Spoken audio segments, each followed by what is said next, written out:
I'm always reminded, PayPal and subscribe, and thank you. Stephen LeDrew is the Minister of Education in Ontario, and all across the country, parents are seeing their kids go to school in Ontario and some other jurisdictions as well. They're saying, how long are the teachers going to stay in? So I'll put the question to you. Mr. Minister, there's a strike vote. They can go out. Are they going to stay in and teach? I think there is a very real pathway to ensure every child in the province stays in school to June without interruption.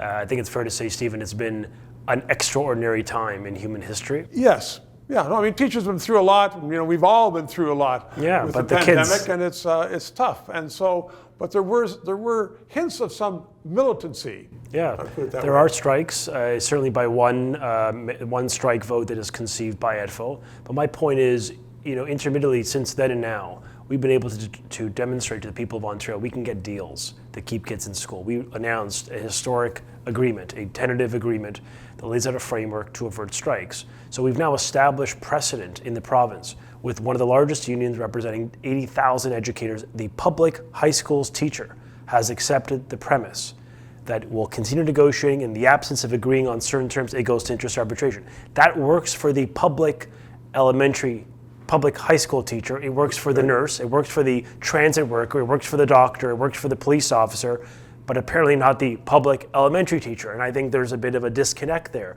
My point is we have established a clear path to avert a strike. The responsible action of all the players at the table is to accept this deal, sign it, so that we can provide some stability. But they haven't yet. And so you're telling me that the high school has. Indeed. Elementary has not. No. Are they holding out? Is it for more money? Is it for what? More control? Well, I mean, they'll make the claim that they think that there's a better path for them through negotiations. I'd say that sounds to me like a former lawyer, like money, a better path. Sometimes it's fair to say that often compensation is the defining issue in the education space. It was for the last 4.5 years of my time. But I will say, these are fair discussions to have. We will have different opinions on the matter. That's okay. But have them at the table. Expend your energies negotiating a deal versus walking out and trying to whip up the membership when I think actually everyday educators want to teach. They don't want to strike. And so we've now given them a path to do that, and it just takes the senior leadership of the union to put the interests of kids first and sign the deal.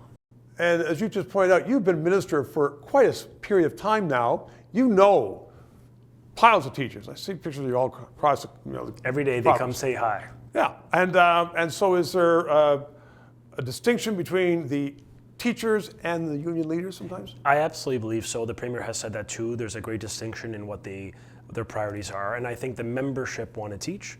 I think a lot of educators see this as a sensible option, what we've presented to them, to keep negotiating, so much so that the leadership of OSSTF has accepted a frame to provide stability. So if we can do it there, and we can do it across the entire ministry and every economy and every sector, we can do it here too. I love your optimism. 3 minutes and a little bit. Liberties and freedom of speech are under attack in Canada like never before.